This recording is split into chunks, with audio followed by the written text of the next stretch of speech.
Namaskar. I am Dr. Mithilesh Nayan Bhatt, Assistant Professor of Law in Sardar Patel University of Police Security and Criminal Justice, Jodhpur. The today's module name is Human Rights and Police. Ralph Kravshaw said that the exercise of power by a police official is one significant manifestation of an interaction between the world of the powerful and the powerless. A police official exemplifies probably more than any other person. On this line, the learning outcome of this module is to make the learners understand the relationship between police and human rights. Second, to make the learners understand the types of violations of human rights by police.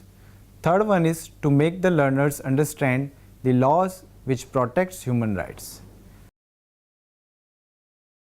Now, in introduction, every human being is entitled to certain natural rights by virtue of the being a member of human society. Human beings are endowed with some basic rights, privileges and prerogatives which provides them with dignity and honor. These rights, privileges and prerogatives are popularly known as human rights. Human rights have also been accepted as being fundamental to dignified human life, individual growth and overall national development. Human rights thus mean the right to life, liberty, equality and dignity as guaranteed by the Indian Constitution. Now, what is the concept of human rights? There are many international treaties and declarations which confers rights and freedoms on individuals. The Universal Declaration of Human Rights of 1948, which was adopted just after the end of Second World War. The conventions remains the major achievement of the councils and can be seen as a direct descendant of many other historical charters, which sought to enshrine and enforce rights and freedoms. For example, the Magna Carta in 1215, the Bill of Rights in 1689, the American Declaration of Independence in 1776, the French Declaration of the Rights of Man and Citizens in 1789. Now, what is the police system? Police system established by the Act of 1861 matured in time into veritable colonial law and order force. Police force are the most visible and connecting organization of any society. The main duty of the police includes prevention of crime, detection and investigation of crime, and law and order maintenance. A democratic state does not envisage the police as an instrument of force and coercion. Now, international human rights document. The international human rights documents include the Universal Declaration of Human Rights 1948, International Covenant on Civil and Political Rights 1966, International Covenant on Economic, Social and Cultural Rights 1966. If we look to the Indian perspective, the fundamental rights in the Indian Constitution listed in Article 14 to 32 as accordance with UDHR. India also ratified both the international covenants. Now, human rights in India. Human rights are basic rights and freedom that all people are entitled to regardless of nationality, sex, age, national or origin, race, religion, language or other status. These rights may exist as natural rights or as legal rights in both national and international law. Human rights include civil and political rights such as the right to life, liberty and freedom of expression, and social, cultural and economical rights including the right of participate in culture, that right to food and the right to work and received an education. All human beings are born free and equal in dignity and rights. They are endowed with the reason and conscience and should act towards one another in a spirit of brotherhood. This is the spirit of our Constitution as well as the spirit of UDHR. The Protection of Human Rights Act 1993 of India defines human rights as human rights means the right relating to life, liberty, equality and dignity of the individual guaranteed by the Constitution or embodied in the international covenant and enforceable by courts in India. The United States defined human rights in a policy document in 1978, and it said freedom from arbitrary arrest and imprisonment, torture, unfair trial, cruel and unusual punishment, and invasion of the privacy. Further, it's about right to food, shelter, health care and education, and freedom of thought, speech, assembly, religion, press movement and participation in the government. All these rights mostly violated with relation to the policing in India. Human rights related to policing includes right to every citizen of equality before law and equal protection of the law, right to freedom of speech and expression, right to assemble peacefully and without arms, right not to be compelled to be a witness against himself, right not to be prosecuted and convicted for any offense except for the violation of law in force at the time of committing the offense, right not to be deprived of his life and liberty except according to the procedure established by the law. Next, right not to be arrested without informing the ground and to be produced before the magistrate as early as possible but not later than 24 hours. Next right is right to consult anyone of his choice on his arrest. Then right to defend himself against any allegation, and right to seek redressal by the way of writs for any of the above violation made against him.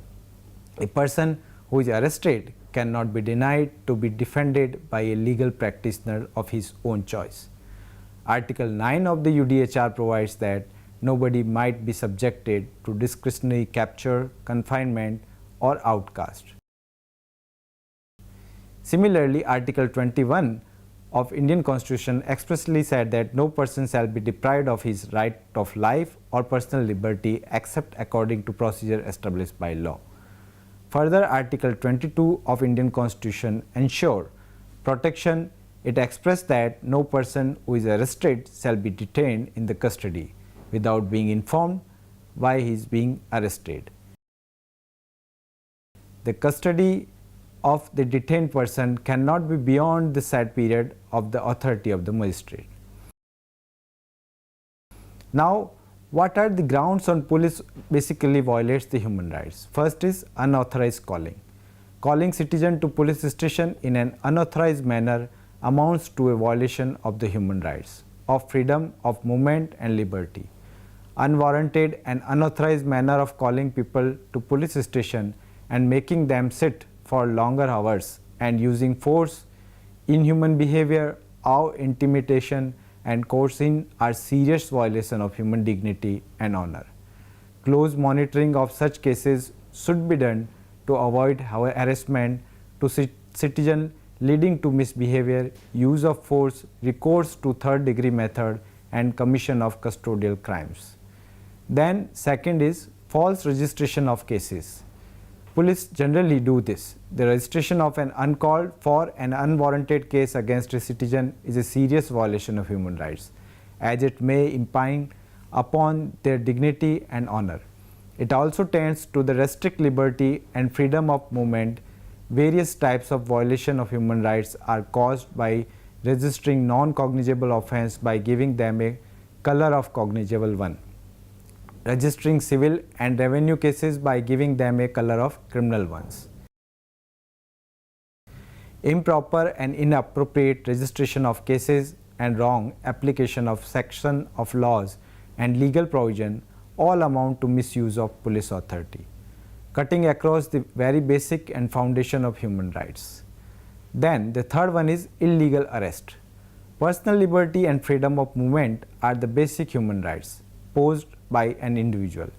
An arrest deprives a person of these rights.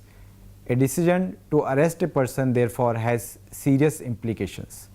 Unwarranted, arbitrary and illegal arrest, unauthorized detention and not producing the arrested person before a magistrate as per the law of the land, use of handcuffs and parading the arrested people through street and public places are some serious type of violation of human rights committed by police in India. These of course is done through the instrument and power of arrest. The people arrested are not communicated the ground of their arrest. They are also not allowed to obtain the assistance of an advocate. Investigations are not conducted fairly and impartially. Instead of making use of scientific aids to investigation and technique of interrogation, people are subjected to third-degree method for obtaining confession and collecting evidence against them. These are clear violation of section 49, 151, 57, 51A, 46 CRPC and section 151 CRPC, also article 21 of Indian Constitution. Then illegal searches and seizure. Personal house searches, seizures of property and documents done in an arbitrary and unjustified manner cause serious violation of human rights. Therefore, police are under an obligation to conduct searches and make seizures after a careful assessment of their use and utility in such case as per the provision of law. Sometimes houses are actually searched, but no search memos are prepared. This is a serious violation of law and encroachment on human rights of the people. Police needs to ensure before entering into the house or premises to start search or seizures of relevant evidence the reasons in writing for believing that action would lead to get such evidence. Section 165 clearly says about this. Unfair investigation and delayed trials also problematic, and it's spreading, fabricating and concocting evidence against innocent person. Illegal arrest are some of the method of unfair investigation and delayed trial. Not producing the accused before a magistrate within 24 hours of the arrest, unreasonable and unnecessary remand in judicial and police custody, etc. are serious violation of human rights. Protection of human rights presupposes that investigations are conducted in a fair and judicious manner, and that police and prosecution agencies function without any vengeance, prejudice and preconceived notions. While questioning, the accused cannot be compelled to be witness against himself. Article 20 clause 3 of Indian Constitution talks about this. Legal support or assistance need to be provided to the accused, and the lawyer can be present during the interrogation if the accused desires for the same. Article 22 of Indian Constitution talks about this. Medical examination of the arrested person should be done, and the place of interrogation should be notified by the government or questioning and interrogation related to this. Police should not take signature or thumb impression of the arrested person and witnesses on any statement without reading the statement to them during the process of interrogation. Section 162 CRPC talks about this. Similarly, inhuman police behavior like custodial violence and custodial death, intimidation, surveillance, abuse, sexual abuse, police corruption and political repression are other forms of police violating human rights in India. Human right violation by police. An attempt has been made by NCRB since 1999 to gather information on details of cases where human rights were violated due to the police excessive, such as a disappearance of persons, illegal detention, fake encounters, extortion, torture, etc. As many as 35,831 cases were registered against the police with the National Human Rights Commission in 2015-16, a figure that experts say is highly underreported, and only 94% information reports were registered in 2015. Recently released data by the NCRB shows a total of 108 cases of human rights violation by police were reported during 2014, out of which 62 were found to be false. 33 policemen were charged, cited, and 3 police personnel were convicted for these human rights violations. Disappearance of person has reported the highest number of cases registered, amounting to 35 cases, followed by hurt or injury and atrocity against SC/STs, 20 cases each. Assault on women with intent to outrage her modesty, 17 cases registered. Extortion, 3 cases registered. And atrocities on SC/STs, tortures, section 4 of the SC/ST Act and Section 23 subclause 4 of the Protection of Children from Sexual Offences Act 2012, 1 cases each reported in 2014. Now, if we look to the case laws on human rights, where in case Joginder Kumar versus State of UP, which related to right of freedom from arbitrary arrest and detention, it says that the power to arrest without a warrant should be exercised only after reasonable satisfaction is reached after some investigation as to the genuineness and bona fides of complaint and a reasonable belief as to both the person's complicity as well as the need to effect arrest. In D.K. Basu case, detailed guidelines for police before, during and after arrest were laid down. In Chiguluri Krishna Rao, President Bejawada Bar Association versus Station House Officer and others in 2006 decided that arrested person must be promptly brought before a judge. He cannot be held in custody beyond statutory time limit. Detention beyond this is illegal.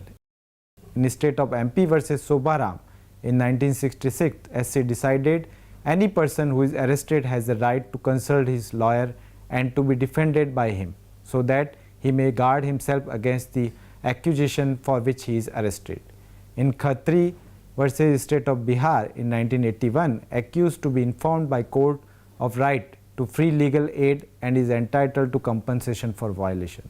In Sheila Barse case in 1983, right to legal assistance, family informed and judicial oversight are upheld. It decides police will immediately give an intimation of arrest to the nearest legal aid committee, and such legal aid committee will take immediate steps for providing legal assistance to the arrested person at state cost.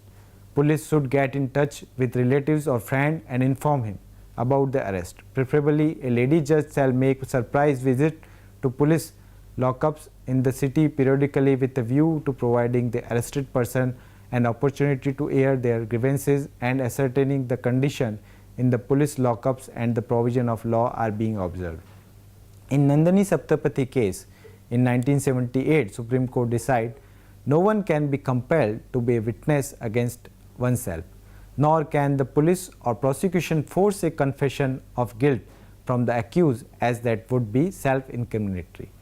In Srimati Selvi versus State of Karnataka in 2010, Court reiterated right against self-incrimination. Article 20 subclause 3 not only trial right but protection extend to the stage of investigation also. Compulsorily involuntary administration of narcoanalysis, polygraphic examination and brain electric activation profile violates the right against self-incrimination enumerated in Article 20 subclause 3 of Indian Constitution. To the subject does not exercise conscience control over the response during the administration of the test. Now, what are the reasons for violation of human rights by police officials in India? Some of the reasons for the violation of human rights by police can be attributed in the following manner, like lack of interrogation techniques, lack of scientific temper and professionalism in policing, lack of knowledge of criminal law and procedure for investigation, then unrealistic public expectation for result, then political and official pressure for quick result, then misconception that laws are not sufficient to achieve result legally. Sadistic pleasures on the part of some police officers can also be one of the reason. Now, preventing unnecessary arrest and detention, systematic use of remedies, better police investigation before arrest, access to legal aid counsel, effective implementation of station bail in section 436, then effective implementation of section 41, 41A, 41B, 41C, judicial oversight over police station, internal oversight by senior police official, police station camera surveillance, strict action against duty holders in case of procedural violation.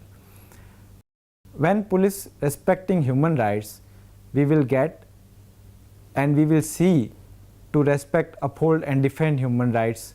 Public confidence is built and community cooperation fostered, legal prosecution are successful in court, police are seen as part of the community performing a valuable social function. The fair administration of justice is served and confidence in the system also will build. An example is set for the respect for the law by others in the society. Police are able to be closer to the community and therefore in a position to prevent and solve crimes through proactive policing. Support is elicited from the media, from the international community and from the higher authorities also. A contribution is made to the peaceful resolution of conflicts and complaints.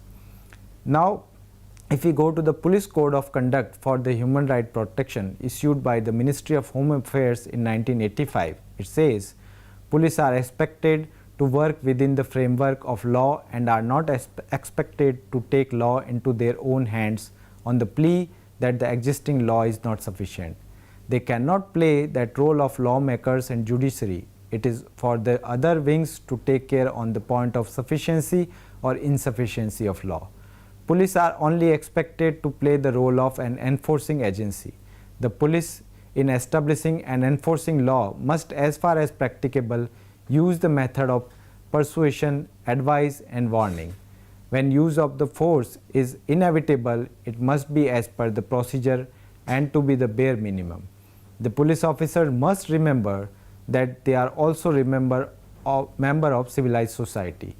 They should remember that their efficiency depends upon the ready cooperation of the public. They should always be courteous and well-mannered, and they should be dependable, predictable and impartial. They should remember their own limitation and shall not usurp the function of judiciary.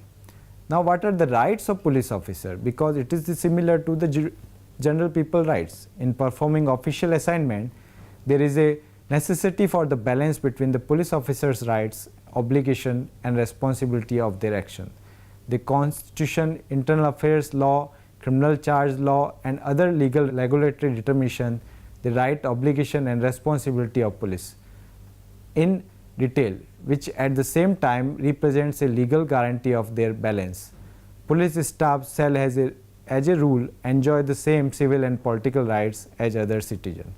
Restrictions to these rights may only be made when they are necessary for the exercise of the functions of a people in a democratic society, in accordance with the law and conformity with the European Convention on Human Rights.